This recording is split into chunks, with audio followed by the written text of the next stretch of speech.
सब काम हो रहा है। जय गुरु जी। उस समय हम लोगों की पोजीशन ऐसे हो गई थी जैसे कि एक डूबता हुआ सूरज होता है, एक डूबती हुई नाव होती है। वो सिचुएशन हमारी चल रही थी, प्रोफेशन वाइज, हेल्थ वाइज हम लोग एकदम डूब चुके थे। और ऐसे में गुरुजी का बुलावा हमें 3 साल से आ रहा था, लेकिन हर बार हम ये सोचकर कि हम किसी और गुरुजी को मानते हैं तो हम क्यों जाएं, और हम साईं बाबा को मानते हैं तो हम क्यों जाएं। ये इफ बट में हमने अपने 3 साल वेस्ट कर दिए। लेकिन वो कहते हैं ना कि जब समय लिखा होता है कि आपको गुरु मिलने हैं, आपको भगवान मिलने हैं, पूर्व जन्म के जब बीज अंकुरित होते हैं तो हमें गुरु के दर्शन होते हैं, संपूर्ण गुरु मिलता है। और वही मेरे जीवन में हुआ। वो आंटी जो मेरे को सत्संग सुनाती थी गुरुजी के, वो 3 साल तक रेगुलर मुझे सत्संग सुनाते रहे। तो एक दिन मेरे को मन में बहुत शर्मिंदगी हुई कि वो बेचारे 3 साल से सत्संग सुनाए जा रहे हैं अपने गुरुजी के, और उनके दिल को रखने के लिए, उनको खुश करने के लिए मुझे एक बार उन महापुरुष के दर्शन कर लेने चाहिए। अब हम क्यों नहीं जा रहे थे, और मैंने मेरे अंकल को मनाना बहुत मुश्किल था गुरुजी के पास ले जाना, क्योंकि मैंने उनसे खुद ही प्रॉमिस लिया था। हम सब बाबाओं और ज्योतिषों के चक्कर काट चुके थे और सब लोगों ने हमें इतना लूटा था कि हम लोग अब किसी और बाबा को नहीं फेस करना चाहते थे। तो मैंने ही अपने हस्बैंड से ये प्रॉमिस लिया था कि मैं किसी बाबा के पास आज के बाद नहीं जाऊंगी, आपने जाना है तो जाओ। लेकिन जब नूतन के गुरुजी के पास जाना था तो मेरे को लगा कि मैं इन्हें कैसे मनाऊं, खुद ही प्रॉमिस लिया था, खुद ही तोड़ रही हूँ। तो मैंने इनको बोला कि आज मेरा बर्थडे है, मैं जैसे मनाना चाहूँ मुझे मनाने देना। इन्होंने कहा ठीक है मना लेना। तो इन्होंने सोचा कि शायद ये मूवी जाएगी, रेस्टोरेंट में जाएगी, लेकिन थोड़ी देर बाद मेरे को लगा कि भी इनको ना झूठ नहीं बोलना चाहिए, सच बता देना चाहिए। थोड़ी देर बाद में इनके पास गई, मैंने कहा ऐसा है कि आपने मेरे को प्रॉमिस दिया है, आज हम शाम को ना नूतन के गुरुजी के पास जाएंगे और वहीं लंगर करेंगे। कहते तूने ना प्रॉमिस लेके मेरे को फंसा दिया है, अब मैं आज जाऊँगा, आज के बाद नहीं जाऊँगा। मैंने भी मन में सोचा कि मैं भी तो उसको खुश करने के लिए जा रही हूँ, मैंने कौन सा दोबारा जाना है। और हम लोग आंटी को फ़ोन करने लगे, आंटी को फ़ोन किया, कहने लगे कि भी आज शाम को हम गुरुजी के पास चलेंगे। थोड़े मेरे डाउट्स थे वो भी मैंने क्लियर करे कि भी हम जा सकते हैं, ऐसे में कि नहीं जा सकते। कहते नहीं गुरुजी क्या कोई वहम नहीं होता, आप आ जाओ। लेकिन गुरुजी के गद्दी पे बैठने से पहले हमें वहाँ होना चाहिए। जैसे एक टीचर के आने से पहले स्टूडेंट क्लास में होने चाहिए, वैसे ही जब गुरुजी का टाइम होता है बैठने के, जैसे आज आपको टाइम दिया गया है, तो हमें पहले आना चाहिए गुरुजी के आने से पहले। तो ये मुझे उन्होंने सिखाया। मैंने कहा ठीक है, मैं जिस समय आप बता रहे हो मैं आपके घर के बाहर कार लेकर आ जाऊँगी। तो कहने लगे ठीक है। मैं कभी भी सोती नहीं थी दिन में, लेकिन उस दिन पता नहीं क्या हुआ, मेरी गुरुजी की कृपा से आँख लग गई 4 बजे करीब, और मैं सो गई। दिन में सोती हूँ तो मुझे ड्रीम आता है और मैं छोटे मंदिर जहाँ पे मेरे को गुरुजी के पास जाना था, एम्पायर स्टेट, वहाँ पहुँच जाती हूँ सपने में। और गुरुजी चोले में बैठे हैं, बहुत सुंदर चोला है। और जैसे ही मैं वहाँ पहुँचती हूँ तो देखती हूँ कि एक ओमकार और ओम लाइट से बने हुए हैं और खुला आकाश है, उसमें गोल्डन ईगल घूम रहा है। तो मुझे बड़ी हैरानी होती है, मेरे को लगता है कि ये वही जगह है जहाँ मुझे जाना है। तो जब मैं सो के उठती हूँ, मैं जल्दी जल्दी में इनको तो नहीं बता पाती, लेकिन जब वो आंटी मेरी कार में बैठती हैं तो मैं उनसे पूछती हूँ कि जहाँ हम जा रहे हैं वहाँ पे गुरुजी बड़े सुंदर चोले में एक गोल्डन सिंहासन पे बैठते हैं, एक ओमकार ओम लाइट से बने हुए हैं। तो कहने लगी बिल्कुल ठीक, तू तो बिल्कुल सही बता रही है, तू तो अभी गई भी नहीं, तेरे को कैसे पता। मैंने कहा ऐसे मेरे को ड्रीम आया है और उसमें मैंने ये सब देखा है। तो कहने लगी तेरे को तो गुरुजी ने दर्शन दे दिए, तू ब्लेस हो गई। और यकीन मानिए मुझे कुछ समझ में नहीं आ रहा था कि क्या ब्लेसिंग होती है, क्या दर्शन है। मैं इसे कोइंसिडेंस समझ के कि कहीं जा रहे हैं तो सपना आ गया। हम पहुँचे तो गुरुजी वहाँ सेटी पे बैठे हुए थे, किचन के बाहर सिंहासन पर नहीं बैठे हुए थे। तो मुझे बड़ी हैरानी हुई कि गुरुजी कैसे बैठे हुए हैं, ये तो चोले में नहीं है, तो कैजुअल वेयर्स में बैठे हुए हैं, जॉगिंग शूज़ पहने हुए हैं, बड़े अच्छे स्टाइलिश। तो गुरुजी ने पूछा कौन है, तो मेरी फ्रेंड बोलेगी मेरी फ्रेंड है, कच्ची पक्की। मेरी फ्रेंड बोली पक्की। गुरुजी कहते की कर देने। हमने कहा हम गुरुजी गाना गाते हैं, क्यों जा गाते हो। मैंने कहा गुरुजी कैसे बताऊं कैसे गाते हैं हम, आप सुनोगे तो मालूम चलेगा। चंगा फिर बह जा, किथे दा रहने वाला है। तो इन्होंने बोला मैं जम्मू दा रहने वाला है। तो मुझे कहने लगे, तू तो हिमालय चंडीगढ़ दे कोल दी सरदारनी है। और यकीन मानिए कि मेरे पैरों से ज़मीन जैसे खिसक जाती है ऐसे हो गया, और मेरे रोंगटे खड़े हो गए, क्योंकि ये बात कि मैं सिख बॉर्न बेबी हूँ मेरे इन लॉज तक को भी नहीं मालूम था। मैं हिंदू फैमिली में पड़ी बड़ी हुई थी, वहीं अडॉप्टेड बच्चा थी। सिख बॉर्न बेबी हूँ ये किसी को भी नहीं मालूम था, सिवाय मेरी कुछ स्कूल टाइम की फ्रेंड्स जिनको मैंने कभी शेयर किया होगा, या मेरे हस्बैंड को मालूम है, किसी को भी नहीं पता था कि मैं सिख बॉर्न हूँ। तो गुरुजी को कैसे मालूम चल गया, ये मेरे को बड़ी हैरानी हुई। मुझे नहीं मालूम था कि गुरुजी अंतर्यामी है, वो तो सब जानते हैं। जैसे ही हम एंटर करते हैं गुरुजी के दरबार में, तो हमारे तीनों जन्म की फाइल्स जो होती हैं वो खुल जाती हैं। गुरुजी को सब पता होता है कि कौन, क्योंकि उनकी आज्ञा से ही तो हम यहाँ आ पाते हैं। लेकिन मेरे को समझ नहीं थी, मैं सोचते सोचते बैठ गई कि शायद मैंने नूतन को अपनी फैमिली का कुछ बताया कि नहीं बताया। मैंने कहा ऐसी कोई पर्सनल बात भी नहीं हुई। बैठ गए। मुझे जैसे आज आपको यहाँ पे चाय प्रसाद मिल रहा है, वैसे ही मुझे चाय प्रसाद मिला। और एक बहुत पुरानी प्रॉब्लम थी मेरे गले में, वो चाय प्रसाद पीने के बाद मेरे को ऐसा लगने लगा कि उसमें राहत मिल रही है। फिर भी मैंने अपना ब्रेन लगाया, मैंने कहा इसमें शायद लौंग है और वो दालचीनी डली हुई है जिससे मेरे को रिलीफ मिल रहा है। मुझे नहीं पता था कि ये चाय प्रसाद जो है वो क्योर है, ये अमृत प्रसाद है, मुझे नहीं मालूम था। वो मैंने पी लिया। उसके बाद हमें लंगर मिला। लंगर में बहुत मिर्च थी जो मुझे अकेले खानी पड़ी, बच्चे जो थे वो उन्होंने नहीं खाई। और पहले ही गुस्से में मेरी जो है वो आँखों में से धुआं, नाक में से पानी, कानों में से धुआं ऐसा निकलना शुरू हो गया। मेरे को लगा कि शायद यहाँ पे कोई पानी सर्व करने आएगा। अभी मेरी हिचकियाँ ऐसी हो रही हैं, आँखों में से आंसू आ रहे हैं और गाल एकदम जैसे लगता है हीट निकल रही है। तो मैंने गुरुजी की तरफ देखा कि भी कोई पानी मंगाएगा, गुरुजी मेरे को देखेंगे कि मैं इतना रो रही हूँ तो कोई पानी लेकर आएगा, लेकिन पानी नहीं आया। वो गुरुजी मेरी कुछ क्योर कर रहे थे उस लंगर से, तो वो मुझे बाद में समझ में आया। तो जैसे लंगर करके हम तो बाहर से जाने लगे थे, तब हमें मालूम चला कि गुरुजी से आज्ञा लेके जाना होता है। वापस आए गुरुजी के पास, मैंने मत्था टेका। गुरुजी कहते ऐश करो आंटी। तो मैंने गुरुजी को ऐसे देखा कि भी जो मेरा जीवन अभी चल रहा है उसमें ऐश करने का तो कहीं से कहीं कोई पॉइंट ही नहीं है। शायद गुरुजी को पता ही नहीं कि हमारी स्थिति क्या है, लेकिन आज देखो क्या कर रहे हैं, ऐश कर रहे हैं। तो ये फर्स्ट डे गुरुजी ने मेरे को ब्लेसिंग दी। अंकल ने मत्था टेका तो गुरुजी कहने लगे वीरवार को आई तो 5.25 ग्राम का सोने का ओम बना के ले आई।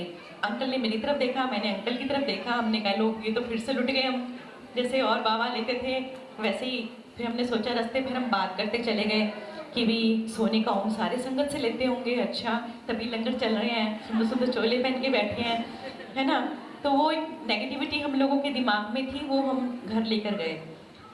तो जब आंटी का फ़ोन आ गया नेक्स्ट डे कि सदा को तो बड़ी ब्लेस है, तेरे से गुरुजी ने इतनी बातें करी, यहाँ पे 14-14 साल तक लोग आते हैं, गुरुजी उनको ऐसे ऐसे कर देते हैं और चले जाते हैं, बात नहीं करते हैं।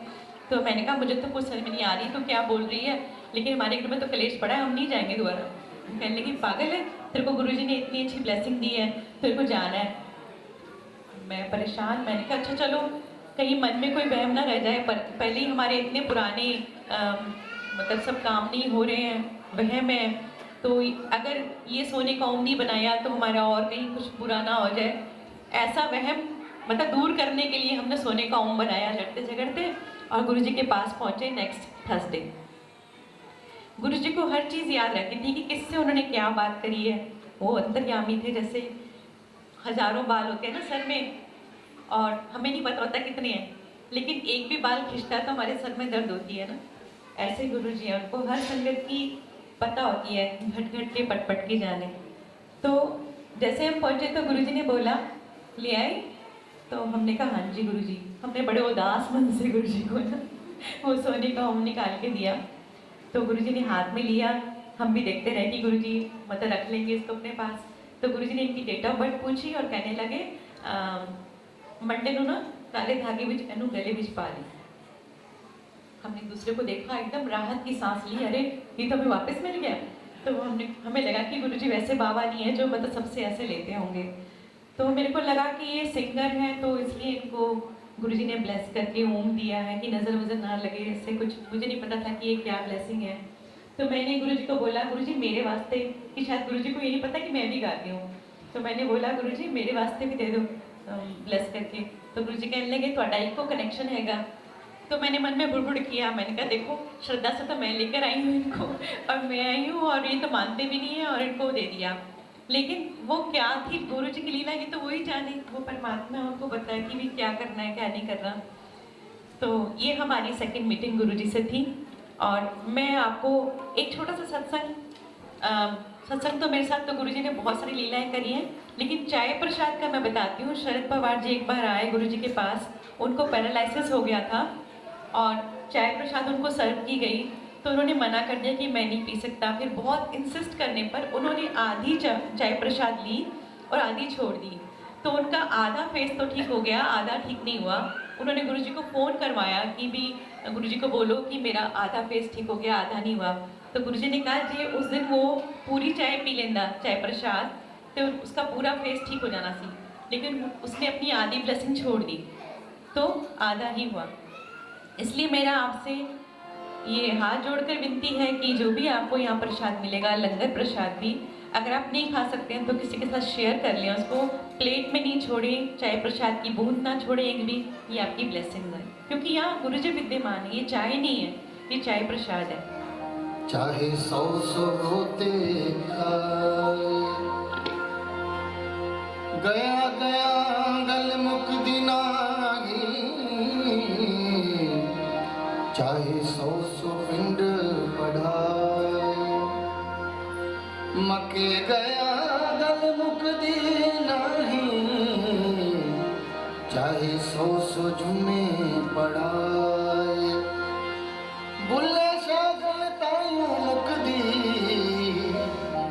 जे रब नूं मन च बसाए और मैनू परां हटाए। जे तू ना फड़दा साडी बांह, जे तू ना फड़दा साडी बांह, असां रुल जाना सी। जे तू ना फड़दा साडी बांह, असां रुल जाना सी। ओ सानू किते ना मिलदा था, असां रुल जाना सी। सानू किते ना मिलदा था, असां रुल जाना सी। जे तू ना फड़दा साडी बांह, जे तू ना फड़दा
चाहे लखा होन जुबाना गुण नहीं गा सकते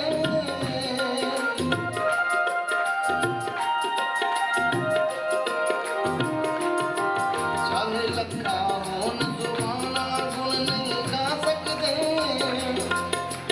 सतगुरु तेरा करजा कदे नहीं ला सकते सतगुरु तेरा करजा कदे नहीं ला सकते जितना पांदा सितीरा जितना पांदा सितीरा असार रजाना से जितना पांदा सितीरा असार रजाना से वो संत तेरा मिलता था असार रजाना से वो संत तेरा मिलता था असार रजाना से जितना पड़दा सड़ीवा असार रजाना से वो संत तेरा मिलता था असार रजाना से वो संत तेरा मिलता था असार रजाना से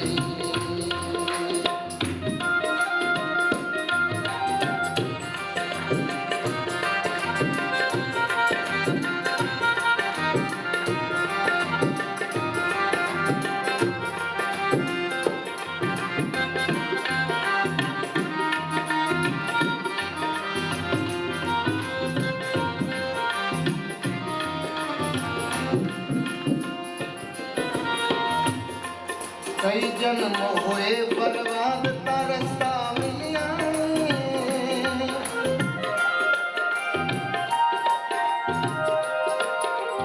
कई जन्म हुए बर्बाद तरसता मिलिया तेरी कृपा की जिंदगी का फूल खिल आए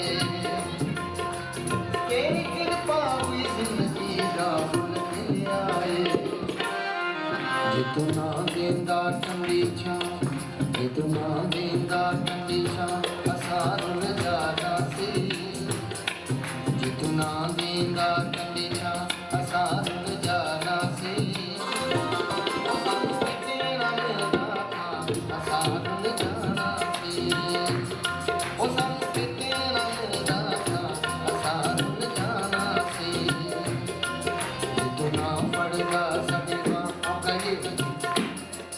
जितना पड़गा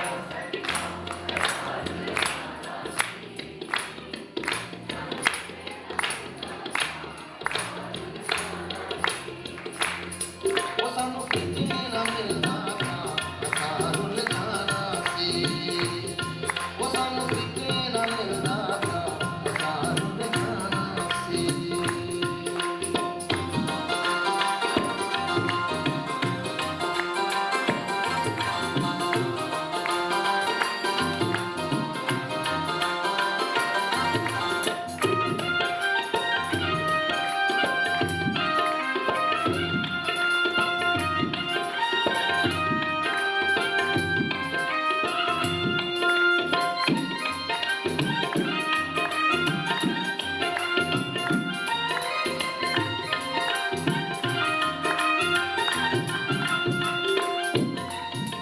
तू मेरा मैं तेरी ये रिश्ता टूटेगा